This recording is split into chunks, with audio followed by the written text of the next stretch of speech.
হাদি তার খুনির বিচার কেন চেয়েছিলেন? যতক্ষণ না পর্যন্ত বুকে বা মাথায় গুলি চলবে ততক্ষণ পর্যন্ত আমরা কোনো স্ট্রাগল মনে করি না, এবং এক্সট্রা কোনো সিকিউরিটি লাগবে না। শুধু আমাদেরকে যদি কেউ গুলি করে মেরে ফেলে তাকে যেন ধরে বিচার করা হয়। আপনি যদি আজকে আমাকে, জাবেরকে, আমাদের টিমকে মেরে ফেলেন এবং তার যদি বিচার করতে না পারেন তাহলে নতুন কেউ জন্মাবে না। শুধু এই জন্য তার বিচার করে ফেলতে হবে, আর কিছু স্পেশাল সিকিউরিটি লাগবে না। হাদি তার মাকে মৃত্যু ও দেশ নিয়ে কি বলেছিলেন? তো আমি আমার মাকে বলেছি যে দেখো, মানে আমরা যে লড়াই নেমেছি, আমার একটা মনে হয় কি কোনো রাজনীতিবিদের না বাসায় মৃত্যুটা হইতে পারে না, এটা কোনো ভালো মৃত্যু না। যিনি রাজনীতি করেন, যিনি লড়াই করেন, যিনি বিপ্লবী, যিনি সংগ্রামী, তার মৃত্যুটা হবে একটা সংগ্রামের মধ্য দিয়ে, একটা রাজপথে, একটা গ্লোরির মৃত্যু। আমি তো ভীষণভাবে প্রত্যাশা করি, আমি ছোটবেলা থেকে এই স্বপ্নটা দেখি, অনেক জায়গায় বলেছি যে একটা তুমুল মিছিল হচ্ছে অন্যায়ের বিরুদ্ধে, সেই মিছিলের সামনে আমি আছি, কোনো একটা বুলেট এসে আমার বুকটা হয়তো বিদ্ধ করে দিয়েছে, এবং সেই মিছিলে আমি হাসতে হাসতে আমি শহীদ হয়ে গেছি।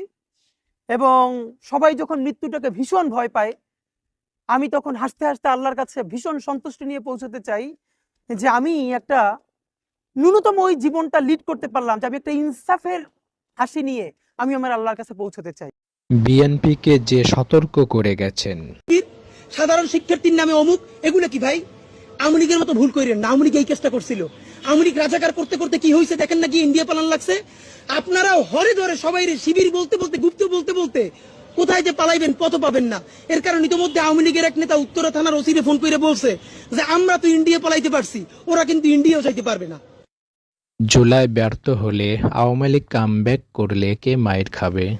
যদি জুলাই ব্যর্থ হয় আর আওয়ামী লীগ কোনোভাবে কামব্যাক করে, তাহলে প্রথম মার খাবে হলো এই যে এনসিপির যারা আছে, তারপর জামাত। বিএনপিও তো মারটার খাবে না। আপনাকে শুধু একটা কথা বলি, সারা দেশে অবস্থা যদি এরকম খারাপ হয়, সারা দেশে আপনি কয়জন এনসিপি গুণে পাবেন? পাবেন না তো, মারলেন। এরপর আসবে কি? জামাত। ভাই জামাত তো আন্ডারগ্রাউন্ডে পলিটিক্স করেই অভ্যস্ত, সে হইল রিমোট কন্ট্রোলের মতো। নইলে সে হাসিনার আমলে গত 17 বছর কেমনে পলিটিক্স করছে, তাই না? তার তো প্র্যাকটিস আছে। যেই দেখবে সে রিমোট কন্ট্রোল দেখবে কেউ নাই, এবার বলেন এনসিপিও নাই, জামাতও নাই, আর আমার মতো ওসমান হাদি কয়জন? হয়তো একবারই মাইরে দিবেন, গেল। এরপর বলেন তো আওয়ামী লীগের সামনে শত্রু কে? একমাত্র বিএনপি। কারণ বিএনপি নেতা দুদুকে যে জবাব দিয়েছিলেন, দেখলাম দুদু, তিনি বললেন বিএনপির যত কর্মী আছে প্রস্রাব কইরা দিলে নাকি সব ভাইসে যাবে। আপনাকে বিনীত অনুরোধ করি, গত 16 বছর আপনার প্রস্রাব করতে নিষেধ করছে কেডা? এত প্রস্রাব যখন পেটে নিয়ে 16 বছর রয়েছেন, 28 অক্টোবর 2023 পল্টনের সামনে যখন সমাবেশ হয়েছে, গ্রেনেড মারতে পারে নাই, তার আগে বুড়া নেতৃবৃন্দ মুহুর্মুহু কইরে পালাইলেন। আমরা বিএনপির কর্মী না, তবু 1 ঘন্টা সেখানে স্টেজের সামনে দাঁড়াইছিলাম, কোন একজন মাঝারি মানের নেতাও আসে কিনা আমরা প্রতিরোধ গড়ে তুলবো, একজনও পারেন নাই। যত লাখ লোক আসছে, প্রস্রাব করলে তো আওয়ামী লীগ ভাইসে যাবে, তখন প্রস্রাব চাইবে কোথায় রাখছেন? মাথায় উঠেই রাখছেন। ফাইজলামি মির্জা আব্বাসের সমর্থক ও হাদির কথা কাটাকাটি। বললো যে তুমি নির্বাচন, মানে এটা কি? আমি নির্বাচনে দাঁড়িয়েছি লিফলেটটা দিয়ে, সালাম দিয়ে। কেন নির্বাচন করবা? আমি এমপি হতে চাই। এমপি কেন হবা? আমি দেশের জন্য পলিসি মেকিং এ সাহায্য করতে চাই। তোমার কি কোনো অভিজ্ঞতা আছে? আমি বললাম কেমন অভিজ্ঞতা? বলে তুমি কোনোদিন ওয়ার্ড কাউন্সিলর হয়েছো, তুমি এমপি হইতে চাও? মানে এই আমার জাস্ট আমি একটু ধৈর্য হারাই গেলাম। যে এরপর আমি বললাম, বলে তুমি এরপর পরে যে প্রশ্নটা করো, তুমি তাহলে এখানেই কেন করছো? আর কোনো নাই? আমি বললাম আমি এখানের ভোটার, ঢাকা 8-এর ভোটার, করতে সমস্যা কি?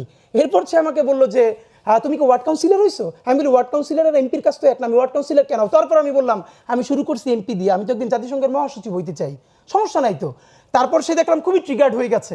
হ্যাঁ, বাচ্চা মানুষ। আমি বললাম চাচা এই মনস্তত্ত্ব ভাঙতে হবে। উঠেই সে বললো তোমরা তো সবকিছু ভেঙে ফেলছো। আমি বললাম ইয়েস, ইনশাল্লাহ আমরা আরো অনেক কিছু ভাঙবো।